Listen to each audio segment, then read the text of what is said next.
Esteja convosco. Ele está no meio de nós. Proclamação do Evangelho de Jesus Cristo, segundo Lucas. Glória a vós, Senhor. Naquele tempo, Jesus, cheio do Espírito Santo, voltou do Jordão e no deserto ele era guiado pelo Espírito. Ali foi tentado pelo diabo durante 40 dias. Não comeu nada naqueles dias e depois disso sentiu fome.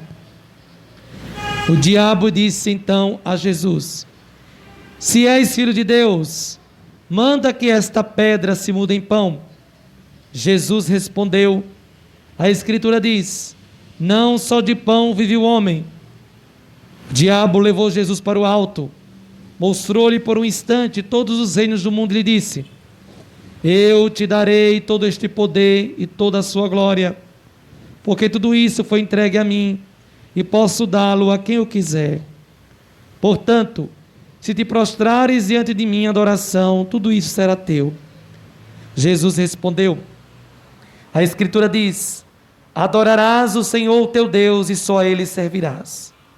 Depois o diabo levou Jesus a Jerusalém, colocou-o sobre a parte mais alta do templo e disse: se és filho de Deus, atira-te daqui abaixo, porque a Escritura diz: Deus ordenará aos seus anjos a teu respeito, que te guardem com cuidado, e mais ainda, eles te levarão nas mãos, para que não tropeces em alguma pedra.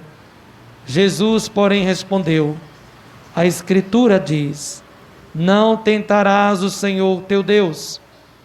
Terminada toda a tentação, o diabo afastou-se de Jesus para retornar no tempo oportuno. Palavra da salvação. Glória a vós, Vamos aplaudir Senhor. o Santo Evangelho. Louvor e glória a ti, Senhor. Cristo, palavra de Deus. Cristo, palavra de Deus. Pode sentar. Louvado seja nosso Senhor Jesus Cristo. Meus amados irmãos e irmãs, você que está nos assistindo através da rede social, nós estamos iniciando o tempo da preparação para a Páscoa, chamado de Quaresma. 40 dias em que a igreja nos convida à conversão por meio da penitência, da oração, do jejum e da prática da caridade. E a liturgia da palavra desse primeiro domingo, o tempo, ou melhor, primeiro domingo da Quaresma, nos convida a refletir sobre as escolhas que fazemos e também sobre as nossas tentações. Vejam que Jesus vai ao deserto e lá passa 40 dias. Então a Quaresma, ela faz referência a esse tempo que Jesus passou no deserto se preparando para a sua missão. E lá no deserto, ele foi tentado pelo diabo. Mas antes de falar sobre o Evangelho, eu gostaria de compartilhar com vocês um pouco da primeira leitura e da segunda leitura. Na primeira leitura, extraída do livro do Deuteronômio, o autor sagrado nos fala a respeito da fé dos judeus. Esta fé está fundamentada em dois acontecimentos históricos. O Êxodo, que é a saída do povo de Israel da escravidão para a terra prometida, e o segundo evento é a conquista dessa terra que eles tanto almejavam. Então os israelitas viram na libertação do Egito e também na conquista da terra prometida a ação de Deus a seu favor. Deus, como o próprio autor diz, o Senhor Deus nos tirou do Egito com mão poderosa e braço estendido, com sinais e prodígios, e conduziu-nos a este lugar, a esta terra onde corre leite e mel. Então, qual é a atitude do povo diante dos favores recebidos de Deus? O povo se sente no dever de agradecer. E esse gesto de gratidão, ele é demonstrado por meio de uma oferenda. O povo faz questão de oferecer a Deus as primícias, ou seja, os primeiros frutos da sua plantação, da terra onde eles haviam plantado.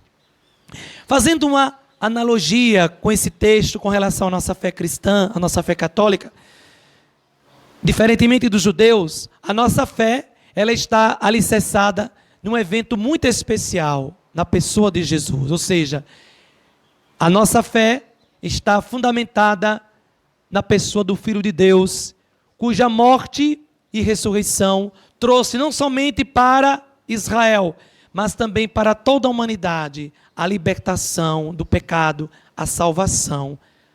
Então, Deus nos ama tanto, que Ele enviou seu Filho Jesus para nos salvar. E assim nos diz o apóstolo Pedro, que a nossa salvação custou muito a Deus Pai. Nós não fomos resgatados nem com ouro e nem com a prata. Fomos resgatados pelo sangue precioso de nosso Senhor. Então a nossa vida, meus irmãos e minhas irmãs, ela é preciosa para Deus. Eu fico assim pensando, quando eu vejo alguém destruindo sua vida no vício do álcool, no vício das drogas, e eu paro e começo a refletir como o ser humano se destrói e esquece de valorizar a sua vida, que é dom de Deus. A nossa vida, minha gente, ela é preciosa e ela é passageira. A gente não sabe quanto tempo a gente tem nesse mundo. E o que vai garantir a salvação é se a gente dá a essa vida que Deus nos deu o seu verdadeiro sentido. Eu pergunto, que sentido você está dando à sua vida nesse mundo? A vida eterna vai depender muito da vida que a gente leva aqui na terra. Se você não busca orientar a sua vida para Deus, se você não busca o sentido da sua vida, você não vai tê-la de volta na eternidade.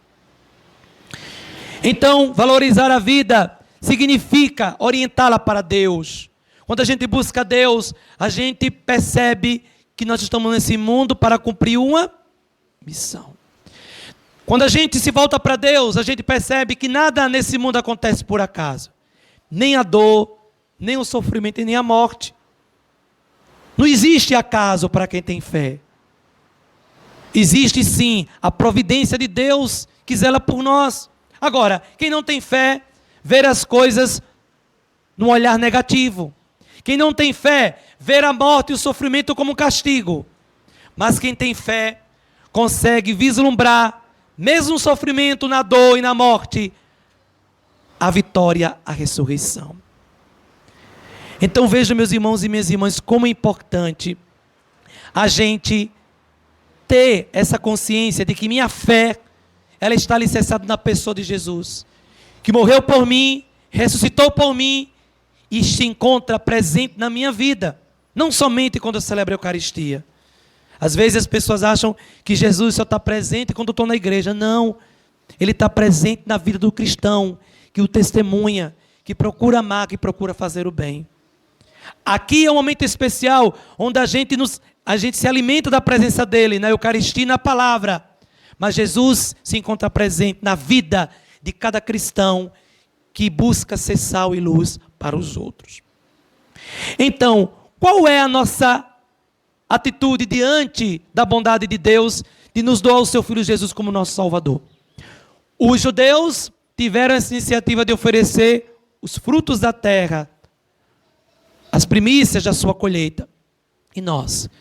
Como é que a igreja, ela agradece a Deus pelo dom da salvação? Através da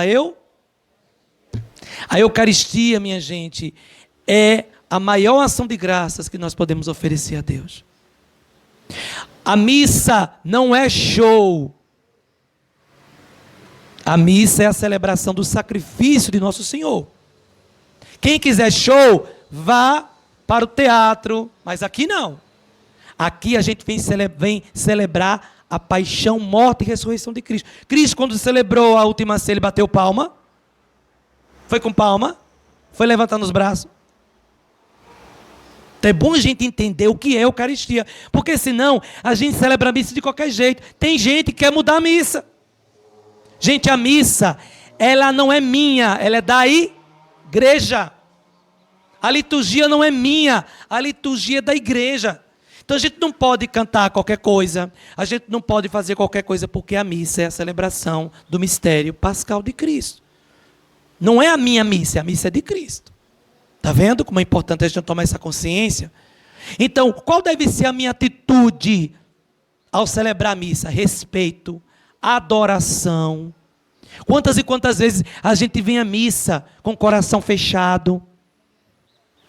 A gente não presta atenção. Será que se eu perguntar no final da missa o que foi que eu falei na homilia, vocês são capazes de falar? A gente vem com o corpo, mas a mente está lá na China. A gente não presta atenção na celebração.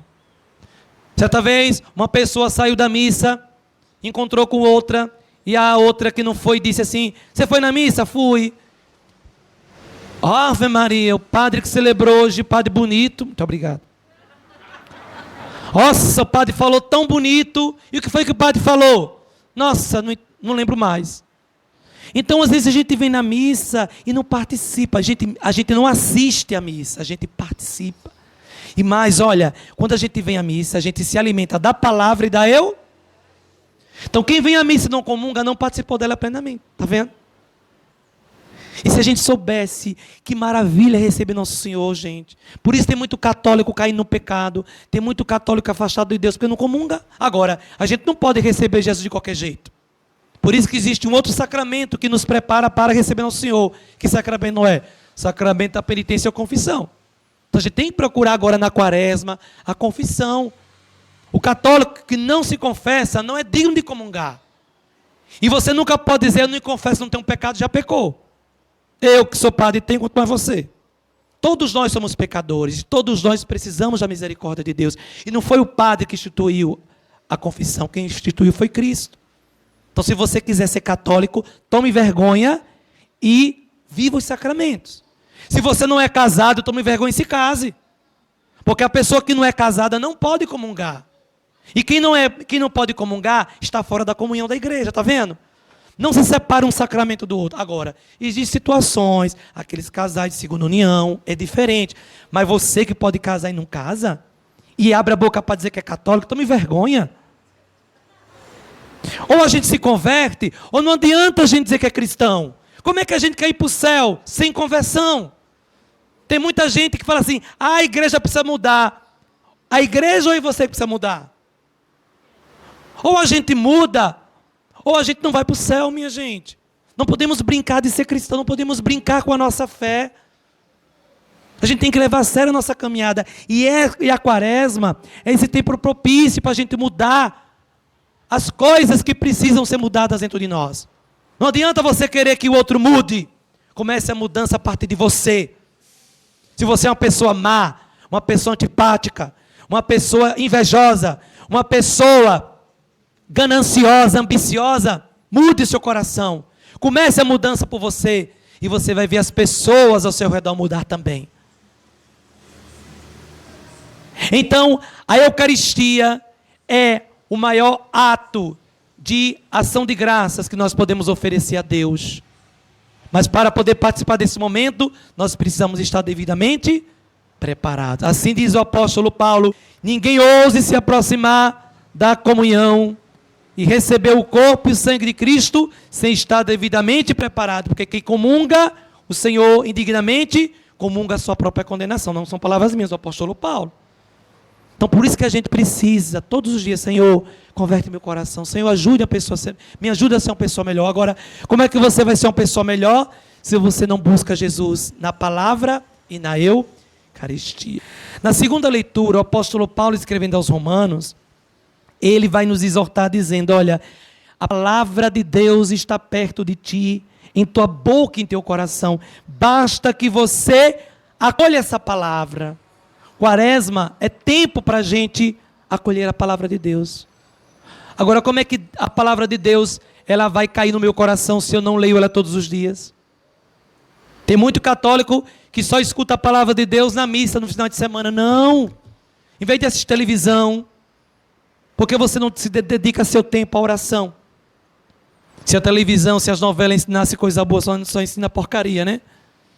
Seria tão bom que a gente procurasse agora na quaresma dar tempo para Deus. A gente só busca Deus quando a gente está no sofrimento, quando a gente está na pior. Deus tem que ser buscado a todo instante. Que fé é essa? Que só me leva a buscar Deus quando tenho necessidade. Isso não é fé. Fé é uma atitude também de gratidão. Eu sou grato a Deus pelo que Ele fez por mim. Ele me salvou por meio do seu Filho Jesus. Por isso que eu rezo todos os dias. Por isso que eu leio a sua palavra. Porque eu preciso ser instruído pelo Senhor. Como é que a gente vai andar no caminho da salvação se a gente não se deixa instruir pela palavra, se a gente não conhece a palavra? E aí o apóstolo vai dizer que é essa palavra que vai germinar em mim o dom da fé. A fé, para ela crescer, ela precisa ser iluminada pela palavra de Deus. Então o católico não pode viver uma fé autêntica sem o contato diário com a palavra. E hoje, minha gente, nós temos o meio de comunicação. Quem aqui não ouve, né, a liturgia diária, o evangelho do dia do Padre Alex? Olha aí. É só você acessar. Até os mais antigos já sabem acessar, né, o celular. Agora, quando é para fofocar, quando é para mandar certas mensagens dessas, a gente manda. Agora, a gente não pega o celular, os meios de comunicação, para usar para o bem. Quaresma é isso. É a gente deixar de lado essas coisas que nos afastam de Deus e buscar o que é bom, aquilo que agrada a Deus.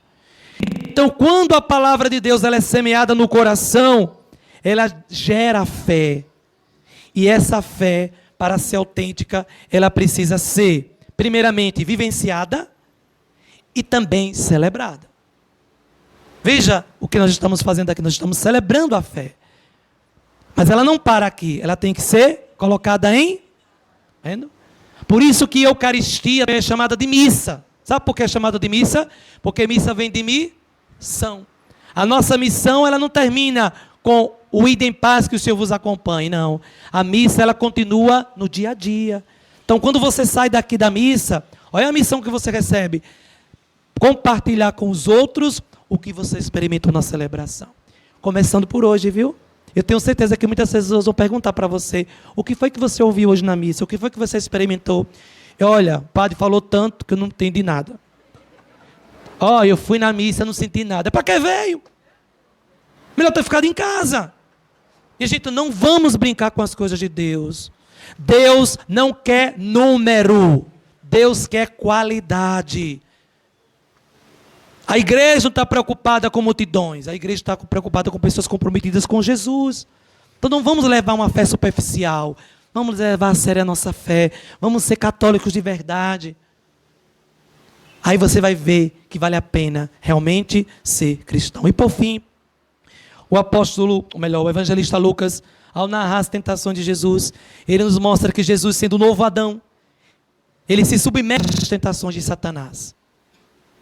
E Satanás, geralmente, ele tenta o ser humano através de 7 pecados, vocês vão me ajudar, chamados pecados capitais. O pecado da soberba, da avareza, da gula, esse pecado eu tenho, Jesus. Da gula, o pecado da inveja, o pecado da ira, o pecado da luxúria e da preguiça. 7 pecados capitais. Ele se utiliza de 2 para tentar Jesus, o pecado da soberba e da avareza. Só que ele é desarmado. Só que ele não consegue fazer Jesus pecar. Porque Jesus está fortalecido pelo Espírito. Jesus está no deserto, preparado para enfrentar o inimigo. Quais são as ferramentas que Jesus utiliza para vencer o diabo? A oração, o jejum e a palavra. Gente, são esses 3 meses que a gente precisa utilizar na quaresma para a gente vencer o diabo. Porque assim como ele tentou Jesus, ele vai nos tentar. Todos os dias ele nos tenta. Quantas dificuldades alguém não encontrou para chegar hoje na missa? Na hora que você quer ir para a igreja aparece uma coisa, né? Dentro de casa para você não vir. É o diabo que está fazendo de tudo para você desistir de Deus. Então você tem que ser firme. Domingo é o dia do Senhor. E eu não vou trocar a minha missa, a minha celebração por nada nesse mundo. Por missa que eu sou alimentado pelo Senhor na palavra e na Eucaristia. Então, Jesus consegue desarmar o diabo, e veja que o diabo é tão astuto que ele usa a palavra de Deus para convencer Jesus, mas ele não consegue. E Jesus desarma o diabo com a própria palavra, dizendo: não só de pão vive o homem, mas de toda a palavra que sai da boca de Deus. Adorarás o Senhor teu Deus, e só a Ele servirás.